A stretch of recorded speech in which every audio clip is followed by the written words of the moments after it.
Voici la maison hantée la plus célèbre du monde. Elle se trouve dans la petite station balnéaire d'Amityville, à 1 heure à peine de l'agitation de New York. Il y a 30 ans, elle fut le théâtre d'un crime particulièrement horrible, quand 6 membres de la famille DeFeo y furent abattus en pleine nuit. Ce qui s'est réellement passé cette nuit-là reste encore aujourd'hui un mystère. 1 an après les meurtres, la famille Lutz a emménagé dans cette maison. Ils y passèrent seulement 28 jours et s'enfuirent terrifiés, expliquant que des forces surnaturelles les en avaient chassés. Les médias se jetèrent frénétiquement sur leur histoire, ils devinrent célèbres et furent l'objet d'un best-seller mondial, L'horreur d'Amityville. On en a tiré de nombreux films, dont le dernier en date est sorti en 2005. Des médiums et des enquêteurs ont prétendu qu'une malédiction avait été jetée sur la maison. D'autres pensent que la version des Lutz n'est rien d'autre qu'une astucieuse arnaque, très lucrative, basée sur la sanglante histoire de la maison. C'est probablement la maison la plus hantée du monde. C'est sans doute aussi la plus connue. Quel que soit le phénomène, ça a été une conjonction d'événements et de personnalités. Et ça s'est mélangé pour donner un orage psychique parfait. C'est juste un tissu de mensonges motivé par une raison plutôt simple. Commercialement, ils ont fabriqué une superbe arnaque. Leur version n'est pas une histoire vraie. Mais s'ils disaient que c'est vrai, comment pourriez-vous les traiter de menteurs? Trop de choses se sont passées pour tout nier et prétendre que tout était normal. Je crois que la véritable horreur d'Amityville, c'est moi. Parce que c'est moi qu'on a condamné pour les meurtres de ma famille. D'après eux, c'est moi qui ai fait le coup. C'est moi qui suis censé être possédé par le démon. Quelle est la vérité sur cette maison? Et est-il vrai qu'une malédiction s'acharne sur ceux qui y vivent?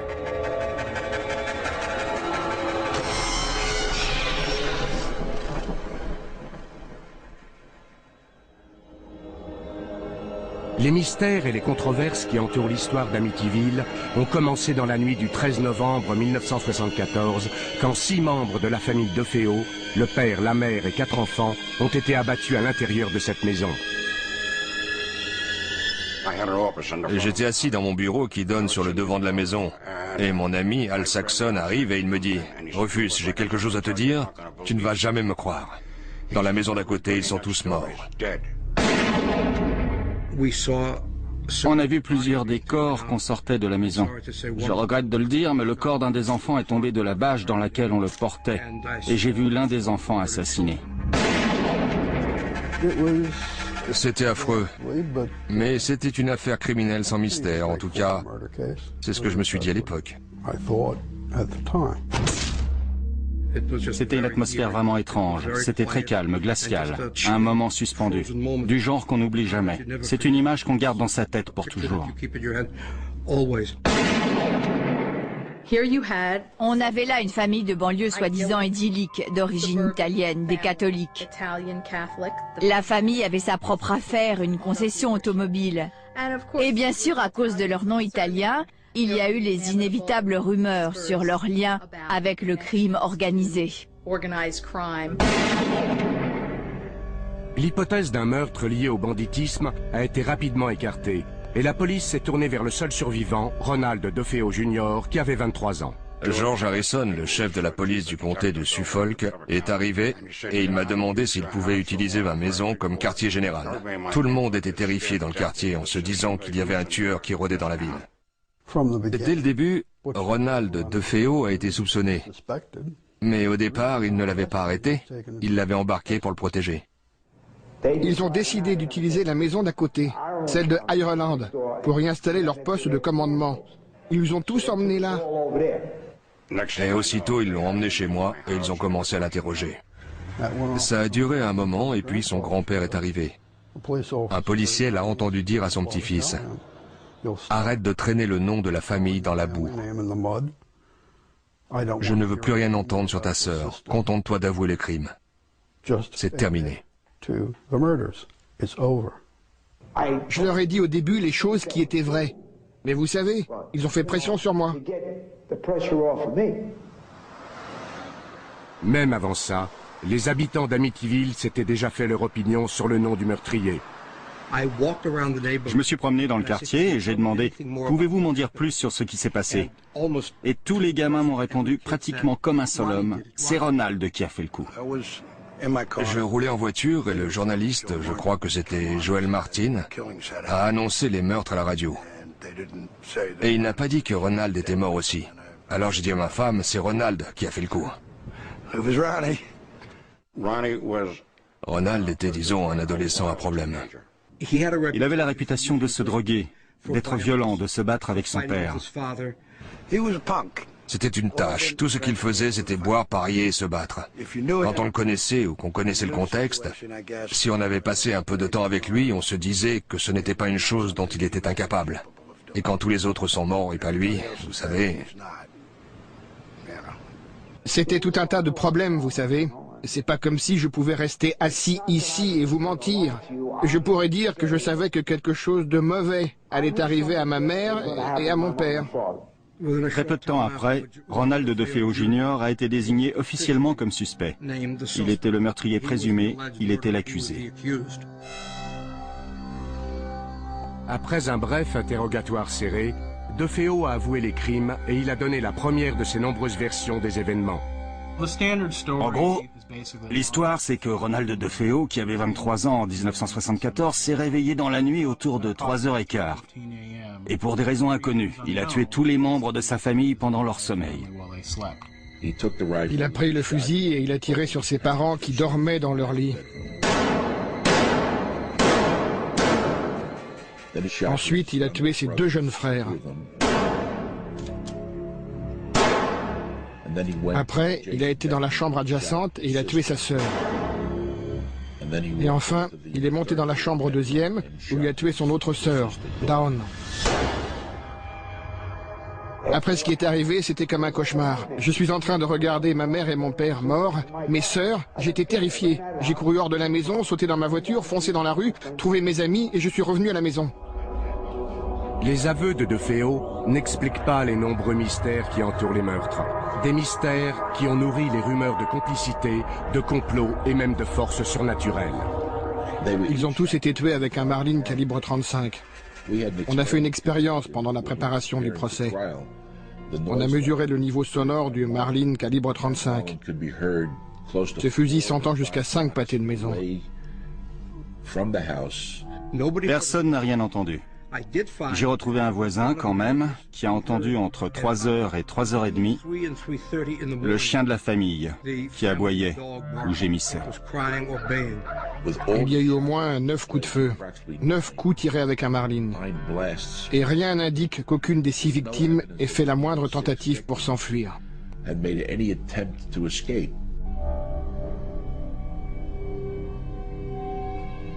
Ce qui est vraiment bizarre, c'est comment on peut arriver à tuer 6 personnes au milieu de la nuit dans un quartier tranquille sans réveiller personne.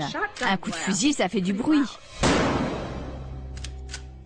Ça n'a pas de sens. Ce serait compréhensible si on envisage un autre homme armé qui les tenait en joue, jusqu'à ce que Ronald revienne et fasse ce qu'il a fait. Je me suis dit que les corps avaient peut-être été déplacés. Les rapports d'autopsie montrent que non, ils n'ont pas été déplacés. On les a bien trouvés là où ils avaient été tués. On n'a trouvé aucune trace de drogue dans leur sang. Et encore une fois, les victimes ont été retrouvées sur le ventre, les bras écartés, comme si on les avait disposés là. Il y a quelque chose de systématique, de très méthodique, qui semble indiquer la présence de plus d'une personne. Les curieuses anomalies de la scène du crime ont provoqué de nombreuses spéculations sur l'identité de la personne ou de la chose responsable de ce carnage. Après que Ronald DeFeo eut avoué avoir tué toute sa famille, l'avocat William Weber hérita de la lourde tâche de le défendre. Weber commença son enquête par la vie quotidienne de la famille avant les meurtres. La vie de famille dans la maison DeFeo était du genre bizarre, inhabituel. D'un côté, il semblait très religieux. Il y avait des objets du culte plein la maison, des statues dans le jardin. Mais quand M. DeFeo était à la maison, c'était des bagarres constantes, des disputes, des cris, des hurlements. Ça dépassait de loin les conflits habituels qu'on peut avoir en famille. Si j'ai bien compris, il y avait des bagarres qui se déclenchaient sans raison particulière. Le père piquait des crises de rage terribles. Et Ronald DeFeo en était souvent la victime. Les amis de Ronald avaient peur d'entrer dans la maison parce qu'ils avaient peur de son père. On a un témoignage selon lequel le père a battu sa femme en présence des amis de Ronald. Ce genre de violence conduit souvent à d'autres violences envers ceux qui sont plus faibles et plus soumis. Donc, au-delà de ces belles apparences tranquilles, il y avait des problèmes dans la famille. Beaucoup de gens m'ont parlé des mauvais traitements que son père lui avait infligés dans son enfance. Mais on a aussi des témoignages de l'amour que lui portait sa mère et des relations étroites qu'il avait avec ses frères et l'une de ses sœurs. En résumé, il avait une personnalité difficile, peu ordinaire. On était une famille très unie, vous savez. C'est dommage ce qui est arrivé. Mais c'est arrivé. Ronald DeFeo, dès son emprisonnement, a commencé à délirer, en racontant que c'était le diable qui lui avait fait faire ça.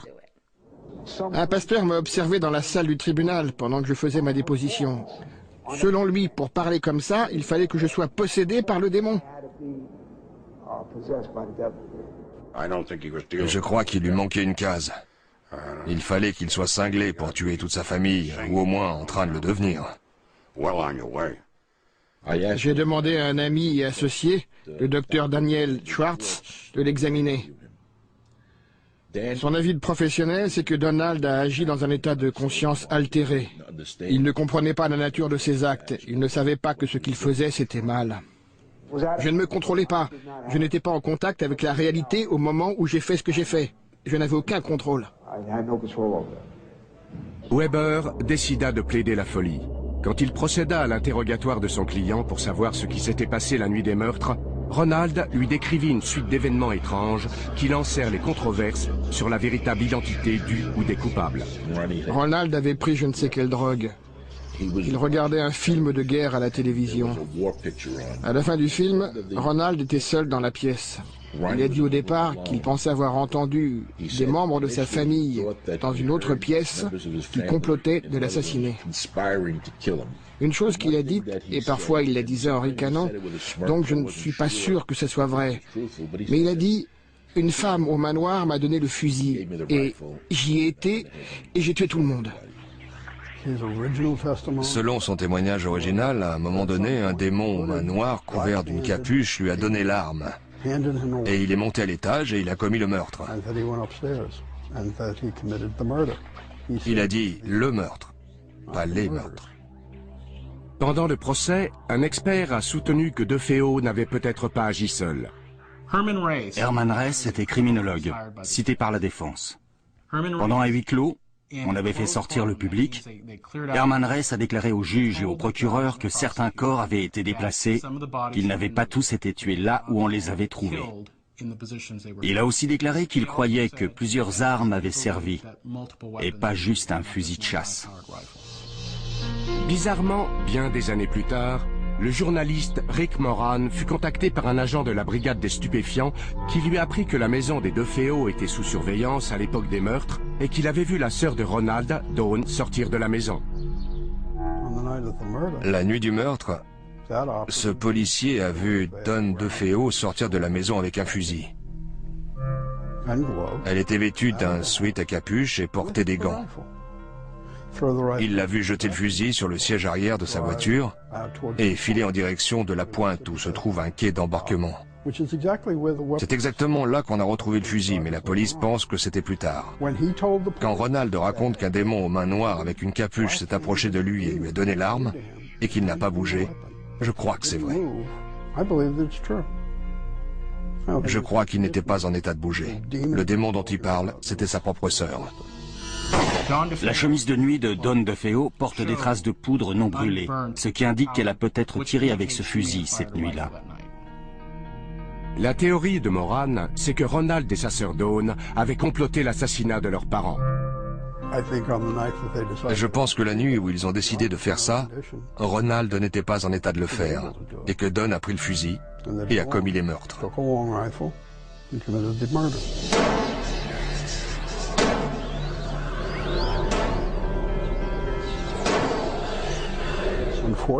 Malheureusement, dans la frénésie de l'action, elle a apparemment décidé qu'elle allait tuer tout le monde.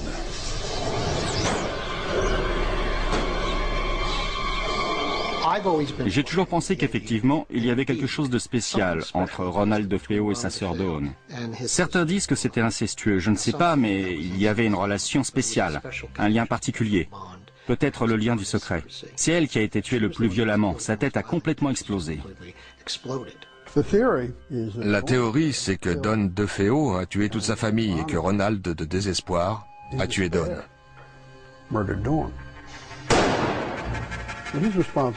Il est responsable d'un meurtre, ce qui expliquerait la réaction du grand-père. Prends tout sur ton dos. Parce que c'était le seul survivant et qu'il ne voulait pas que les relations entre les membres de la famille soient exposées davantage ou le nom de la famille sali. Mais en février 1975, Ronald DeFeo fut jugé responsable de ses actes, déclaré coupable de tous les meurtres et condamné à 6 peines de prison à perpétuité. La maison DeFeo, au 112 Ocean Avenue, fut mise en vente à un prix très bas, à cause de son histoire sinistre. C'est alors que George et Kathy Lutz, un jeune couple avec 3 enfants, visita les lieux et que débuta un nouveau chapitre dans l'histoire extraordinaire de cette maison. Quand on a déjà visité un certain nombre de maisons, on finit par sentir ce qui vous convient ou pas. On n'avait aucune réticence envers cette maison. Elle répondait si bien à nos besoins qu'on a pensé que c'était pratiquement l'idéal pour nous.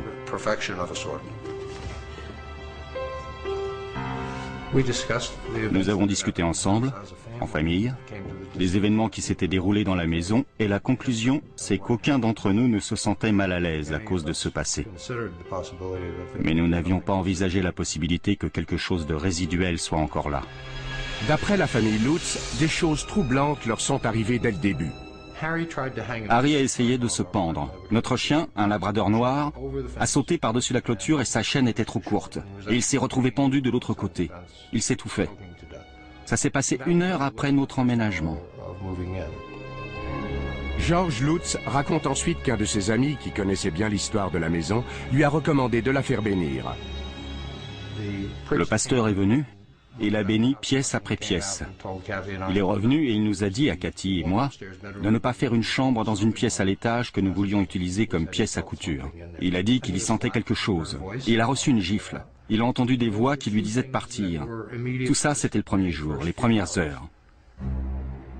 Lutz affirme que dès les premiers jours, il s'est réveillé régulièrement à 3h15. Il se sentait agité, mal à l'aise. Il entendait des bruits bizarres. Coïncidence, c'est l'heure à laquelle on estime que les meurtres ont été commis.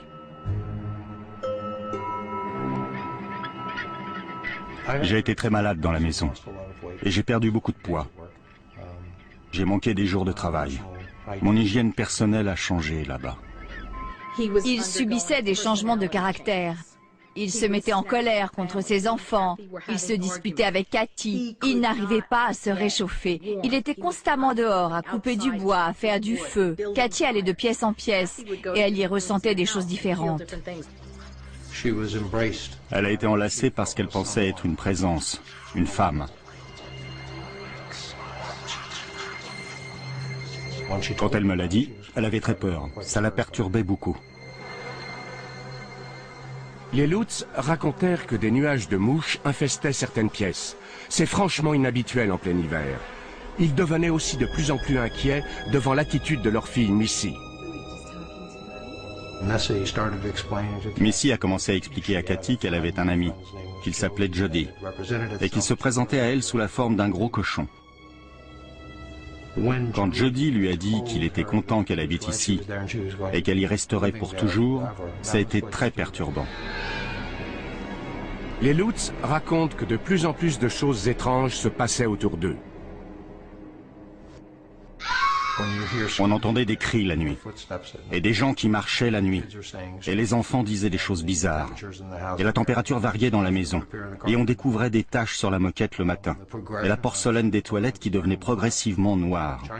Quand on y pense et qu'on commence à en parler, il y avait évidemment quelque chose de pas normal. Ils n'aiment toujours pas parler de ce qui est arrivé la dernière nuit, de ce qui les a finalement poussés à quitter la maison.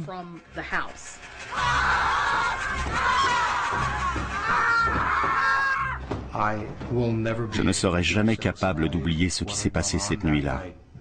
Et les garçons, l'air qu'ils avaient, et ce qu'ils ont dit quand ils sont descendus ce matin-là.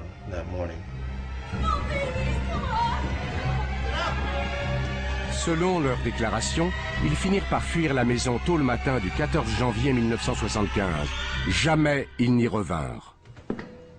Nous n'étions pas la même famille en arrivant et en repartant de là.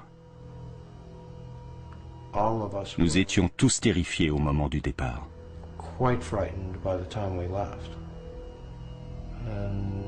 Alors qu'on ne connaissait pas la peur en emménageant. Et rien que la peur nous a tous changés. Les Lutz s'installèrent chez la mère de Cathy et George prit des mesures pour faire enquêter sur la maison. J'avais contacté un type qui s'appelait Kaplan, qui s'était présenté comme parapsychologue. Mais j'ai découvert qu'il était vampirologue, ce qui était censé lui donner de la crédibilité, mais pas avec moi. Mon mari lui a dit « Nos services ne vous coûteront rien, mais nous sommes une organisation de services publics et si on découvre quelque chose qui confirme ce que vous dites, on dira au public ce qu'on a trouvé. Et si on trouve qu'il n'y a rien, on le dira aussi au public. Et si on découvre que vous nous racontez des salades et que c'est une arnaque, on le dira aussi. » 3 jours plus tard, George Lutz rappela Kaplan. Il était très mécontent de ce que mon mari avait dit dans le journal, qu'il mènerait une enquête. Et il lui a dit « Je vous avais dit que je ne voulais pas de publicité. Vous savez, maintenant, je vais être obligé d'annuler, de repousser votre enquête d'au moins 2 semaines, parce que je ne voulais aucune publicité autour de ça. » Et le lendemain, mon mari a découvert que la veille au matin, Lutz et sa femme avaient fait une conférence de presse. Alors le matin, il donne une conférence de presse et le soir, il nous raconte qu'il annule notre enquête parce qu'il ne veut pas de publicité. Pour couronner le tout, la conférence de presse avait été organisée par William Weber, l'avocat de Ronald DeFeo. À l'époque, Weber le défendait encore, puisqu'il avait fait appel de la première condamnation. Apparemment, la famille Lutz et lui s'étaient rencontrés juste après qu'ils aient quitté la maison. William Weber avait organisé cette conférence de presse pour Newsday. Et il nous avait dit que Newsday réclamait notre présence. Ça a mis la puce à l'oreille de mon mari. Pourquoi est-ce que William Weber, avocat du tueur en série Ronald DeFeo, représente maintenant ce monsieur Lutz qui a emménagé dans la maison juste après? Et c'est quoi le rapport? J'ai été contacté par un certain Paul Hoffman, qui à l'époque était journaliste pigiste, et qui m'a dit que les Lutz aimeraient me rencontrer. Et je lui ai dit, vous savez, moi aussi j'aimerais les rencontrer. Parce que par ailleurs, on m'avait fait la promesse verbale que nous toucherions une avance importante pour un livre et pour un film. Pendant nos premières rencontres, jamais Weber n'a abordé ce sujet. Il voulait surtout aider son client à obtenir une aide psychologique. En tout cas, c'est ce qu'on nous a amené à croire. Il pensait que ce qui nous était arrivé était un indice de ce qui pouvait très bien l'avoir affecté lui aussi. William Weber prétend que pendant l'un de ses rendez-vous, il leur a révélé des détails clés sur les meurtres, des détails qui prendraient plus tard une importance capitale dans l'histoire des Lutz. Ça a duré de 9 ou 10 heures du soir jusqu'à 3 heures du matin. On a bu du vin, et je ne pourrais pas vous dire combien de bouteilles, mais il y en a eu beaucoup. J'avais des photos de la scène du crime, et d'après ces photos et d'autres faits que je leur ai racontés, nous avons échafaudé ce qui deviendra plus tard une partie de la version des Lutz sur l'aspect possédé de leur affaire. Les Lutz m'ont fait écouter des enregistrements qu'ils avaient faits avec William Weber. Et en fait, avant de passer la bande, George Lutz m'a fait une remarque préliminaire. Il m'a dit « Je ne suis pas très fier de ça ». Par exemple, je leur montrais des photos de la poudre vert sombre qui recouvrait tout dans la maison. C'est une poudre utilisée par la police pour trouver des empreintes digitales. Et il faisait « Waouh, regardez, c'est la bave visqueuse qui soigne des portes. » J'avais des photos de la chambre de Down, au 2e étage. Elle était pleine de mouches mortes. Eh bien, ils ont pris la chambre de Dawn et ils ont mis qu'il y avait tout le temps des nuages de mouches. Ils ont annexé les faits que je leur racontais sur l'affaire et ils les ont intégrés dans leur livre. Je pense que quand ils ont dessoudé le matin suivant, ils ont dû se dire que peut-être tout ça n'était pas bien. Mais sur la bande, William Weber avait déjà... il paraît qu'il a dit « Eh, on peut faire des films, des livres, il y aura des droits. » Il parlait déjà pourcentage et contrat. Il avait un projet avancé d'un contrat avec DeFeo pour un livre et un film.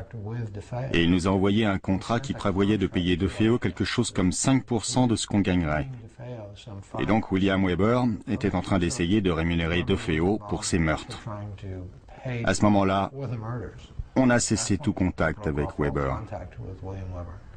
Ils ont complètement disparu dans Long Island après ça. L'intérêt pour Amityville a grandi avec l'implication des Lutz. Channel 5, la chaîne de télé de New York, voulait absolument le scoop.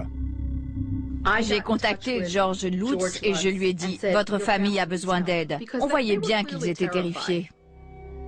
Laura Didio a appelé un couple de parapsychologues célèbres dans le Connecticut, Ed et Lorraine Warren.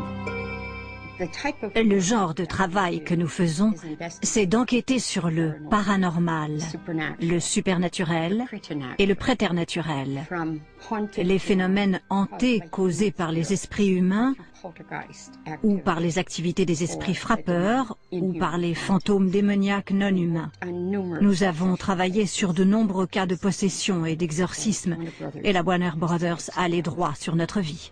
George Lutz nous a accueillis à la limite de la propriété. Il ne voulait même pas mettre le pied sur le terrain. Il y avait un sentiment horrible de mauvais présage à travers toute la maison. On sentait que la maison était infestée par quelque chose d'autre que par des esprits humains. C'était certain. C'était plus qu'évident.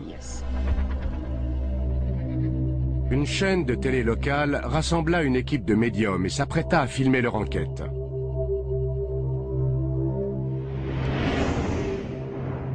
Ils firent venir des parapsychologues, ils amenèrent aussi des médiums, et ils décidèrent de pénétrer dans la maison dans la nuit du 6 mars 1976. Peu après l'arrivée de l'équipe télé et du journaliste Marvin Scott, des choses étranges se passèrent. Rien ne m'est arrivé à moi, mais des trucs arrivaient aux gens autour de moi.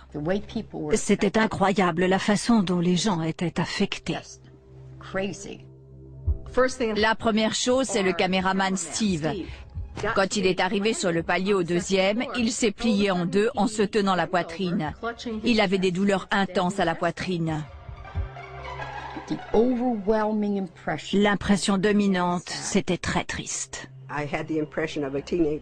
Je ressentais la présence d'un adolescent qui avait fait quelque chose qui avait entièrement changé sa vie et qu'il avait commis une action horrible.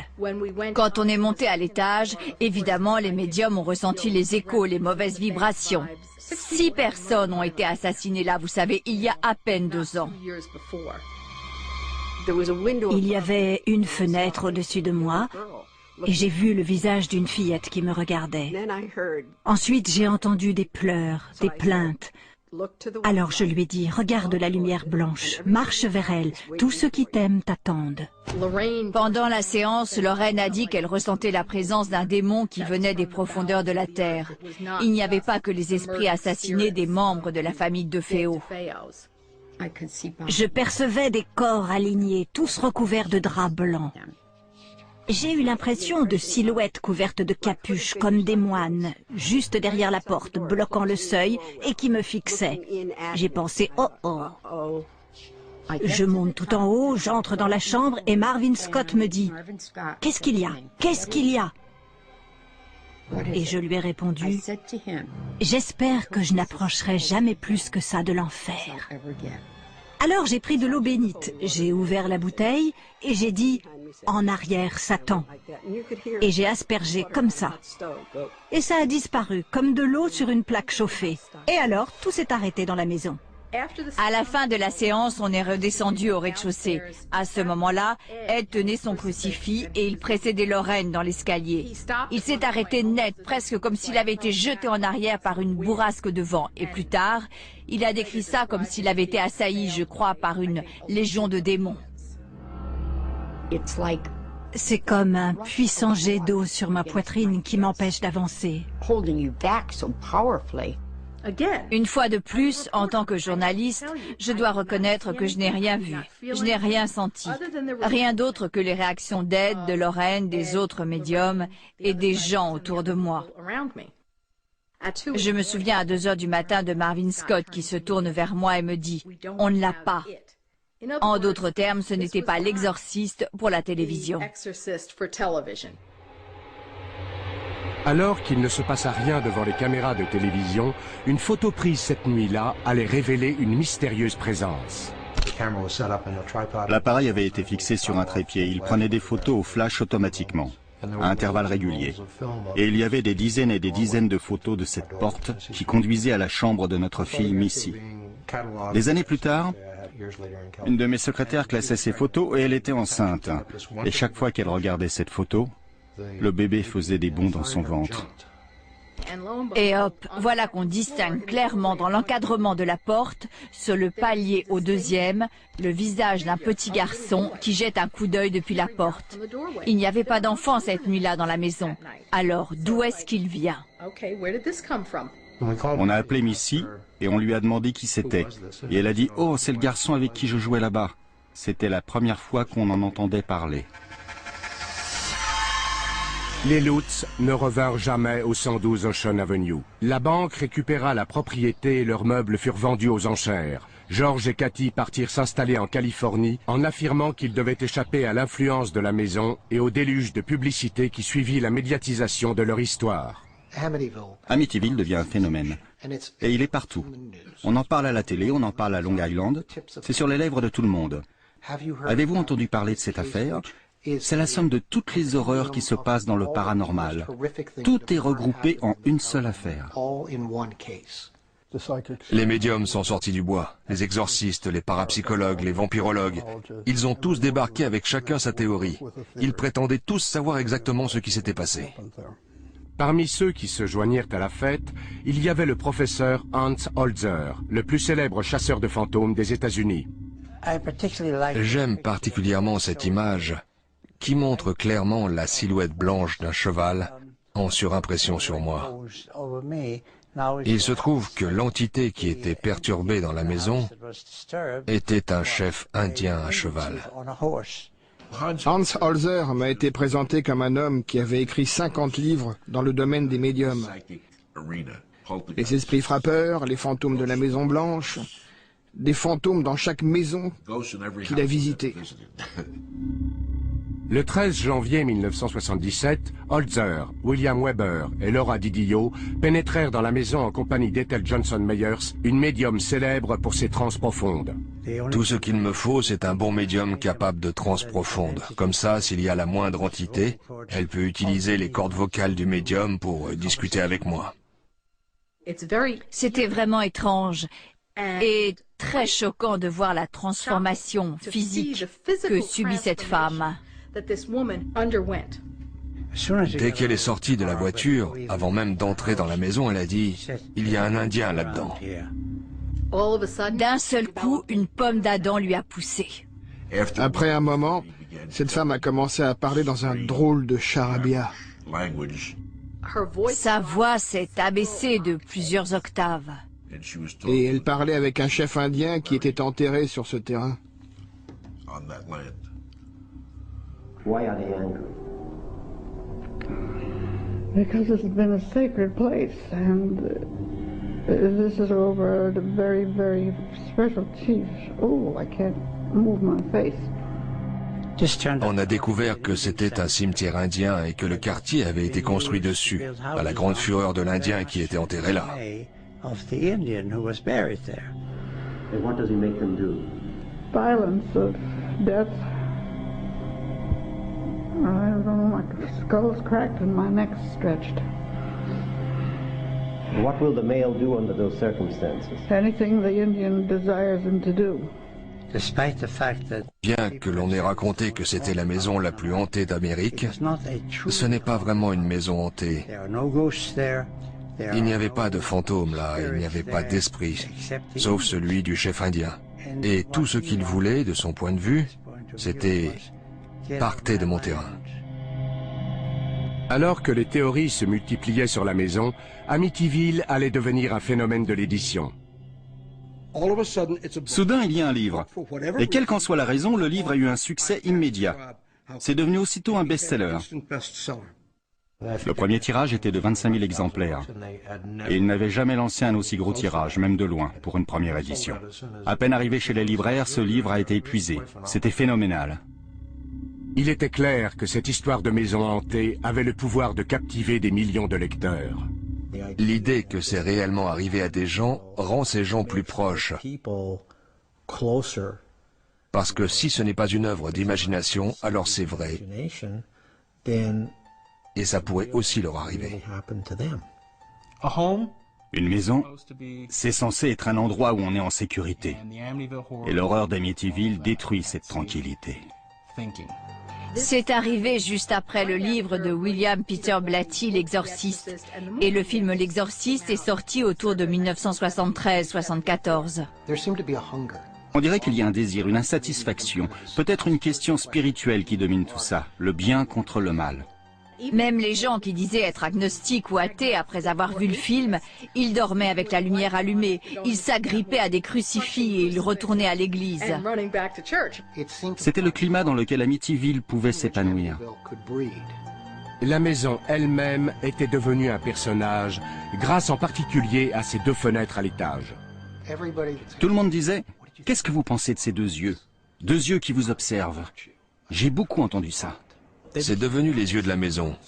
Et si vous les regardez, vous vous dites « cette maison est en train de me regarder ». Et ça lui a donné cette personnalité maléfique. Quelque chose observe, quelque chose est caché, quelque chose observe. L'histoire des Lutz prit un nouveau tournant quand elle subit le traitement hollywoodien. À Amityville, l'effet fut immédiat et redoutable. Quand tous ces livres ont été publiés et que le film est sorti, c'est devenu l'enfer. Ça a été l'affolement chez les médias. Tous ces gens se sont abattus sur Amityville. Des gens venus d'Irlande, venus d'Angleterre, des gens venus de partout en Europe. Ils étaient envahis non pas par des fantômes, ni par des démons, mais par les touristes. Sous la grêle ou dans la tempête, il y avait parfois plus de 50 personnes qui se tenaient par la main et qui regardaient la maison, comme si c'était une religion. Sur Ocean Avenue, les pelouses des habitants étaient envahies par les voitures des badauds qui essayaient de s'approcher de la maison de l'horreur. J'avais des dizaines de gens venus en bus qui pique-niquaient dans ma cour, des nonnes venues de Suède. Elles s'étaient coincées dans mon allée, et je ne sais même pas comment elles étaient arrivées là. Les gens couraient et essayaient d'emporter des morceaux de la maison, des bouts de pelouse, des plaquages de bois. Une femme a frappé un flic sur la tête avec un livre si fort qu'elle l'a à moitié assommé. N'importe quoi pour jeter un coup d'œil par les fenêtres. C'était très ennuyeux. Ça a duré et duré et duré.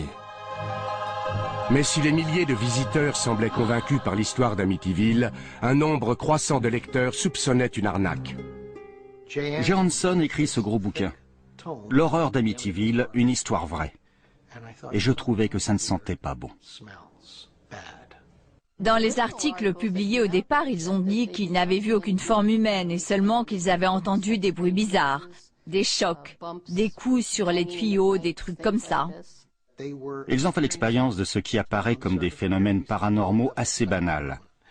Pas de lévitation, pas de fenêtres brisées, pas de portes sorties de leur gonds par des forces invisibles. Et à la sortie du livre, ils en étaient arrivés à la bave visqueuse verte, aux fanfares et à Jody le cochon démoniaque. On a dénombré 106 erreurs évidentes, des erreurs matérielles dans le livre. Et ça, c'est avant même d'arriver au cochon volant. Missy, l'un des enfants Lutz, avait fait un dessin de Jody le cochon démoniaque, dont elle disait qu'il lui apparaissait à la fenêtre du 2e étage avec ses yeux rouges qui la fixaient. Alors j'ai été questionner les voisins et l'un d'eux a dit « Oh, à quoi il ressemble ?» Et on lui a montré le dessin dans le livre et ils ont dit « Oh, ça, c'est le chat que Ronald DeFeo appelait le cochon tellement il était gros. » En fait, le cochon, c'était le chat de ma femme. C'était un persan, j'en suis sûr. Ce chat sautait sur l'appui de la fenêtre et s'installait là, et regardait avec ses yeux rouges phosphorescents. Mais alors, les fameuses mouches? Mais enfin, il y a eu les meurtres, les victimes sont restées là 48 heures, la maison a été mise sous scellé et le chauffage marchait. Pas besoin d'être un génie pour comprendre comment il finit par y avoir des mouches. Pour les besoins de leur enquête, Jordan et Moran ont interviewé Jim et Barbara Cromarty, qui ont acheté la maison après le départ des Lutz. On leur a demandé s'ils avaient fait des grosses réparations en arrivant dans la maison. Parce que quand on lit le livre, on a l'impression que cette tornade paranormale qui se déchaîne dans la maison la laisse en ruine. Ils nous ont répondu que non. Tout était parfaitement en état quand ils l'ont visité avant de l'acheter.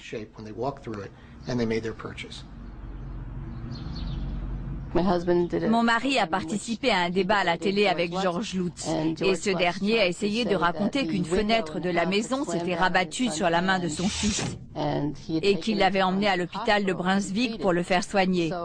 Alors mon mari a dit parfait, on va faire citer les rapports de l'hôpital de Brunswick et là vous pourrez le prouver. Et là il a dit, je ne l'ai pas vraiment emmené à l'hôpital, on lui a fait un pansement à la maison. Son histoire changeait quand on essayait de le coincer. Je me souviens qu'il y avait une fenêtre dans une pièce au 2e étage, et il prétendait que si on était au milieu de la pièce, la fenêtre s'ouvrait et se refermait brutalement toute seule. Donc on a été dans cette pièce, Rick et moi. Et Rick a remarqué que le plancher avait l'air inégal, et il a commencé à appuyer du pied sur le plancher. Et soudain, la fenêtre s'est ouverte. J'ai cru que j'allais bondir hors de mes chaussures, j'ai hurlé. Les contrepoids étaient mal installés et la fenêtre était déréglée, de telle manière qu'on pouvait parfaitement l'ouvrir et ensuite la refermer du milieu de la pièce. Il y a beaucoup de confusion autour de ça. Je ne sais pas si ça sera jamais éclairci. Parlant du mal, le mal c'est l'absence de Dieu, et donc la confusion en fait partie. Les sceptiques ont rassemblé leurs preuves et les croyants se sont préparés à la bataille. Mais où est la vérité dans l'horreur d'Amityville? 2 ans après avoir quitté leur maison en prétendant qu'ils en avaient été chassés par des forces surnaturelles, les Lutz virent leur histoire publiée sous le titre « L'horreur d'Amityville, une histoire vraie ». Ce fut un best-seller instantané et l'auteur Jay Hanson se retrouva au cœur d'une furieuse controverse. Moi, ça m'a ouvert les yeux sur le fait qu'on pouvait écrire un livre, écrire sur la jaquette une histoire vraie, et ensuite inventer 90% de son contenu. J'en ai parlé à Jay et je lui ai dit, Jay, tu crois à cette histoire? Et il m'a dit, je suis un écrivain, c'est ce que je fais, j'écris, c'est tout. Tu sais, que ce soit vrai ou pas, ce n'est pas à moi d'en décider. Évidemment qu'il a pris des libertés. Nous ne soutenons pas cet aspect de l'horreur d'Amityville.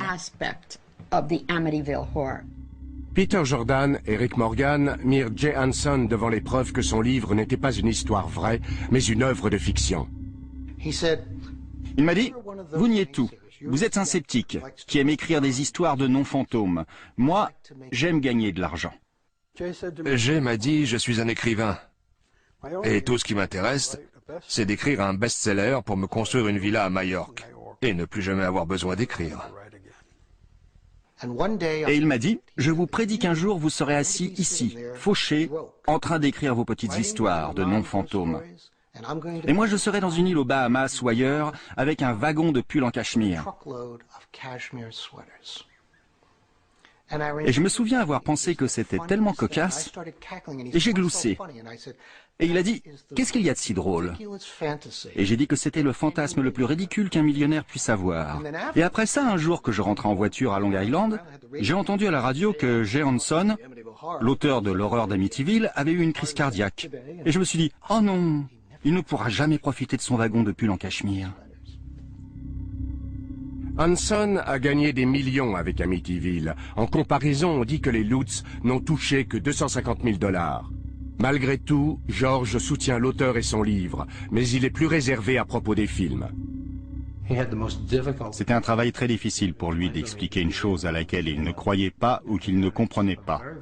Et il est parvenu à faire un livre très exact, très précis comparé à tout ce qui a été fait depuis. Le film original a pris beaucoup de liberté, avec le sang qui coulait des murs et les mouches qui attaquent le pasteur. Ils auraient pu aussi bien les représenter comme elles étaient dans la réalité. Ça m'était égal que ce soit ou pas une histoire vraie, mais ça n'avait pas d'importance pour moi. Il fallait que je crée ma propre réalité. Pendant 25 ans, 28 ans, peu importe. J'ai eu un gros problème avec le premier film, et maintenant, c'est presque un documentaire comparé à ce qu'ils ont fait récemment. George Lutz détestait tellement les derniers films qu'il a intenté un procès à la MGM. Ce fut la dernière de ses nombreuses actions légales pour protéger sa version des faits. Il est mort paradoxalement le jour où l'affaire a été réglée, à peine un an après la mort prématurée de sa femme Cathy, en 2005. Elle et moi avons vécu cette expérience ensemble, et on est passé à autre chose ensemble. On a essayé de l'expliquer au monde, ensemble si vous voulez. Sa disparition signifie que j'ai perdu celle qui a partagé cette expérience avec moi. Cela ne donne pas le droit à qui que ce soit de créer une version révisionniste de ce qu'elle avait à dire de son vivant. Mais il y a des gens qui croient que les disparitions de George et Cathy Lutz sont les exemples les plus récents de l'influence maléfique de la maison d'Amityville. Une des choses qui lui sont arrivées dans cette maison, c'est qu'elle s'est regardée dans un miroir et qu'elle a vu cette vieille femme dans le reflet. Elle est morte à Phoenix, d'une maladie respiratoire qui l'a fait vieillir de 30 ans. Et quand elle est morte, elle avait l'air très vieille.